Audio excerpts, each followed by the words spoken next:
Assalamualaikum warahmatullahi wabarakatuh. Halo semua, bertemu lagi dengan aku Inka Fatimah Dimadani dari program studi Agribisnis semester 5. Kali ini kita akan sharing mengenai supply chain matrix atau metrik rantai pasokan. Dalam hal ini, statistik adalah bagian penting dari rantai pasokan. Rantai pasokan dapat dihargai atau diterima tanpa adanya statistik, tetapi tidak dapat dipahami tanpa adanya statistik. Langsung saja pada pembahasan yang pertama, yaitu cara mencegah serangan jantung dalam rantai pasokan. Terdengar unik bukan? Mendengar kata serangan jantung.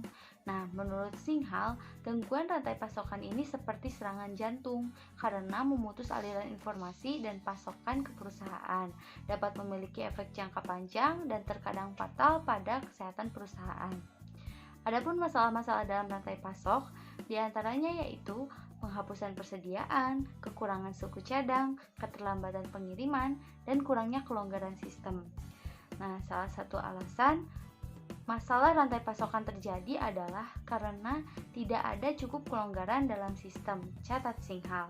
Ketika perusahaan mencoba membuat rantai pasokan mereka lebih efisien, mereka menghilangkan kelonggaran karena itu mahal. Selanjutnya, bagaimana sih cara mencegah gangguan dari rantai pasokan itu? Di antaranya dengan cara mengembangkan perakiraan dan rencana yang lebih baik, berkolaborasi dengan pemasok dan pelanggan, memastikan visibilitas waktu nyata, membangun fleksibilitas ke dalam rantai pasokan, dan praktik-praktik terbaik lainnya.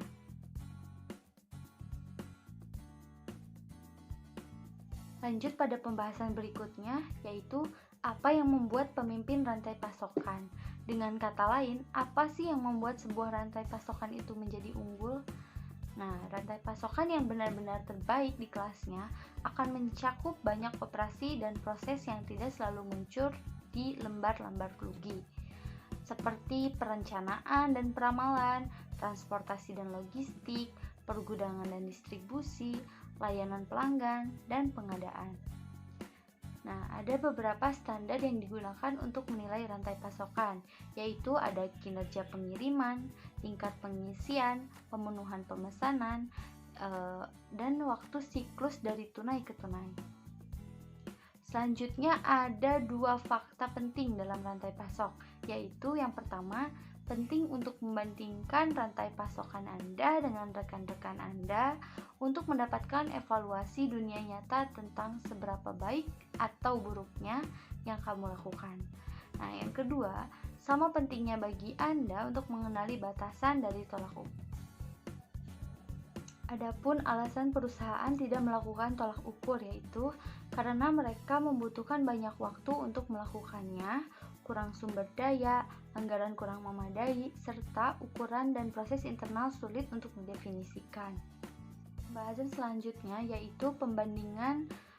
Pembandingan merupakan proses mengidentifikasi, berbagi, dan menggunakan pengetahuan dan praktik terbaik, kata Joe Weldon, Kepala Institut Riset Rantai Pasokan, yang berarti Anda harus mengakui bahwa orang lain melakukan sesuatu yang lebih baik dari Anda, dan bahwa Anda bisa belajar sesuatu dari mereka.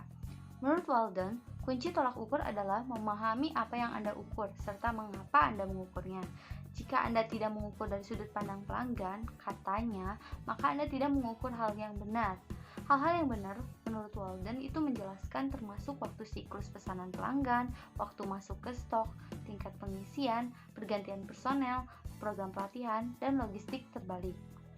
Adapun manfaat dari pembandingan yaitu mengidentifikasi bagaimana industri Anda mengidentifikasi kelas terbaik dan kemudian melakukan analisis kesenjangan. Adapun Mike Donovan dari R. Michael Donovan dan Company menawarkan beberapa daftar periksa rantai pasok, yaitu diantaranya yang pertama, apakah tingkat pengisian pesanan Anda memenuhi strategi layanan pelanggan yang spesifik dan terukur dari manajemen? Yang kedua, apakah waktu tunggu pengiriman Anda kompetitif dan dapat diprediksi? Yang ketiga, apakah semua departemen rantai pasokan Anda menyetujui produk mana yang dibuat sesuai persediaan dan mana yang dibuat sesuai pesanan? Serta pertanyaan-pertanyaan lainnya yang tertampil dalam PowerPoint ini. Pembahasan berikutnya yaitu mengenai model referensi operasi rantai pasokan atau SCOR. Salah satu peran utama model SCOR adalah menyediakan seperangkat metrik yang konsisten yang dapat digunakan perusahaan untuk mengukur kinerjanya dari waktu ke waktu serta membandingkan dirinya dengan pesaing. Adapun proses SCOR yaitu yang pertama ada rencana. Dalam rencana, menilai sumber daya pasokan, agregat dan memprioritaskan persyaratan permintaan, merencanakan persediaan untuk didistribusi, produksi, dan kebutuhan material, dan merencanakan kapasitas kasar untuk semua produk dan semua saluran. Yang kedua ada sumber. Sumber ini memperoleh, menerima, memeriksa, menahan, mengeluarkan, dan mengesahkan pembayaran untuk bahan mentah dan membeli barang jadi. Yang ketiga ada membuat. Dalam membuat ini berisi meminta dan menerima materi, pembuatan dan pengujian produk, mengemas, menahan, dan atau melepaskan produk. Yang keempat ada deliver. Dalam deliver ini, jalankan proses manajemen pesanan, menghasilkan kutipan, mengkonfigurasi produk, membuat dan memelihara database pelanggan, memelihara database produk atau harga, mengelola piutang, kredit, penagihan, dan faktur, menjalankan proses gudang, termasuk memilih, mengemas, dan mengkonfigurasi, membuat kemasan atau label khusus pelanggan, mengkonsolidasikan pesanan, mengirimkan produk, mengelola proses transportasi dan impor-ekspor, dan verifikasi kinerja. Selanjutnya yang kelima ada pengembalian. Cacat, garansi, dan pemrosesan pengembalian berlebih termasuk otoritas penjadwalan, inspeksi, transfer, administrasi, garansi, penerimaan dan verifikasi produk, cacat, pembuangan, dan penggantian. Dalam metrik rantai pasokan memiliki 3 tujuan utama menurut Sol, Sanah, Cohen, dan Joseph Prouzel, penulis strategi supply chain management. Nah, yang pertama yaitu mereka harus menerjemahkan tujuan dan target keuangan ke dalam ukuran kinerja operasional yang efektif. Yang kedua, mereka harus menerjemahkan kinerja operasional menjadi prediksi pendapatan atau penjualan yang lebih akurat di masa mendatang. Yang ketiga, mereka harus mendorong perilaku dalam organisasi rantai pasokan yang mendukung strategi bisnis secara keseluruhan.